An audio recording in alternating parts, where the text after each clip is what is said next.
The universe, it doesn't give you a warning. It doesn't send a message before it shatters your quiet life.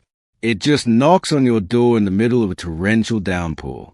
I'd spent 10 years in the teams. 3 deployments. I retired to a small, isolated cabin in the woods outside of Flagstaff just to get away from the noise, from the screaming, from the shadows that chased me every time I closed my eyes. But 3 months ago, well, the sky opened up. A massive, freezing storm. The rain, it didn't just fall. It lashed against my windows like gravel thrown by an angry giant. Then came the scratch. It was faint, a low, rhythmic scraping against the heavy oak of my front door. I grabbed my sidearm, pure reflex, and cracked the door open.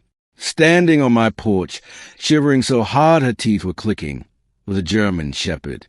She was a massive dog, but her ribs were throwing sharp shadows through her soaked, matted fur. And her belly, God, her belly was swollen, heavy, distended. She was pregnant, deeply pregnant. Her eyes were wide with a raw, primal panic that I recognized instantly. It was the look of a soldier trapped in a dead-end alley with no ammo left. She didn't growl. She didn't bark. Instead, she just collapsed across my threshold, her muddy paws reaching for the warmth inside. I holstered the gun. I dragged her into the living room, threw down every dry towel I owned, and started a fire. The air inside the cabin smelled like wet fur and wood smoke.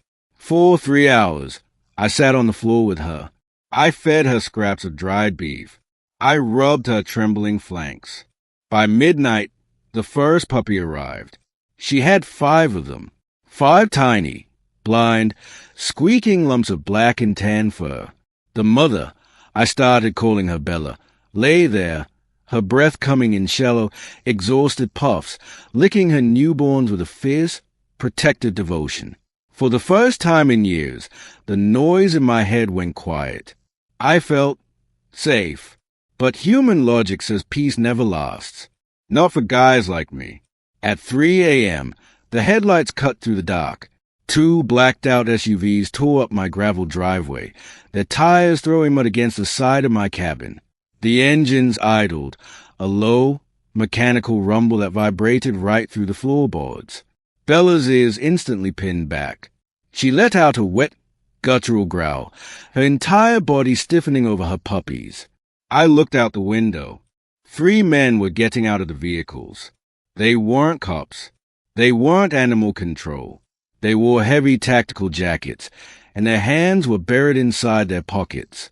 One of them carried a heavy, reinforced steel transport crate. They walked up my steps. They didn't knock. They kicked the door.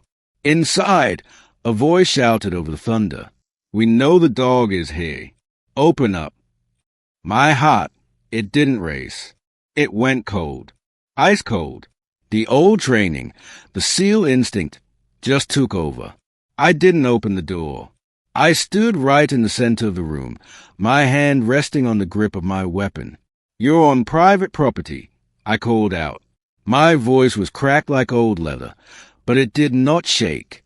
"Turn around and leave." The door splintered.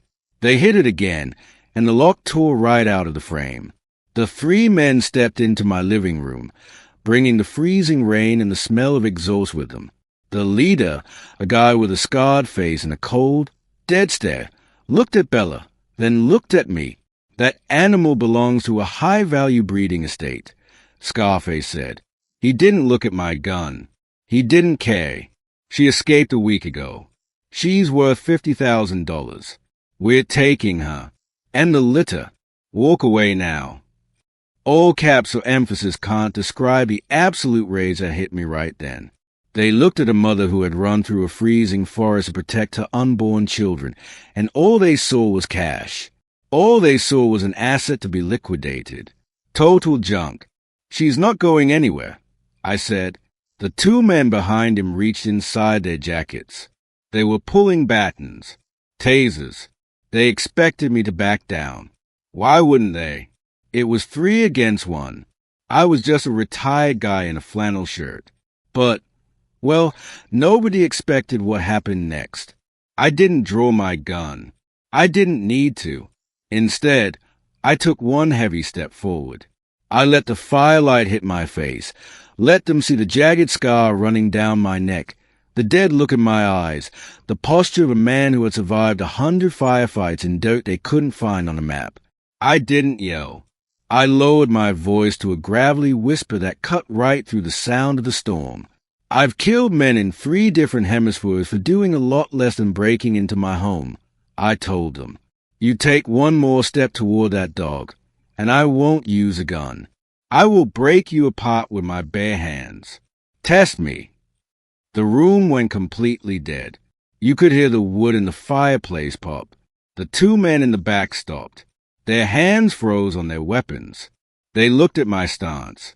They looked at the total absence of fear in my face. They recognized the predator. Scarface stared at me. His face turned from smug to a pale, mottled white. He looked at Bella, who was now standing on her 3 good legs, her lips pulled back to reveal 3 inches of white, glistening teeth. He looked back at me. He realized the math had changed. This wasn't an easy payday anymore. This was a meat grinder. This isn't over, Scarface muttered. His voice was thin, shaking. It is for tonight, I said. He backed down the steps. The other 2 followed him, never taking their eyes off me. They jumped back into their SUVs, threw the transmission into reverse, and tore down the mountain like the devil himself was chasing them. They didn't come back.